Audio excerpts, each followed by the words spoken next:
وہ گھر کبھی آباد نہیں ہوتے جہاں پہ حسن سلوک نہ ہو، جہاں پہ رہنے والے آپس میں اتفاق سے نہ رہیں۔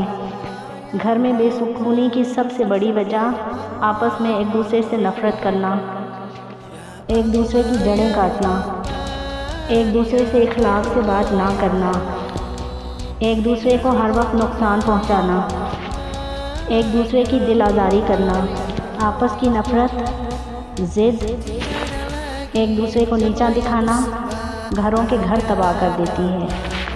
اگر گھر کو بربادی سے بچانا چاہتے ہیں تو حسن سلوک سے پیش آئیں۔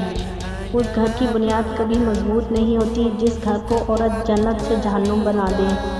گھر چاہے کتنا ہی خوبصورت اور کتنا ہی مہنگا کیوں نہ ہو، گھر میں رہنے والوں ہی میں آپس میں نا اتفاقی ہو تو وہ کروڑوں کی جائیداد، کروڑوں کے گھر کسی کام کے نہیں۔ ہاں، اگر گھر بے شک چھوٹا ہو، گھر میں رہنے والوں میں آپس میں محبت ہو، اتفاق ہو، جہاں رشتوں کو اہمیت دی جاتی ہو تو وہ گھر جنت بن جاتا ہے۔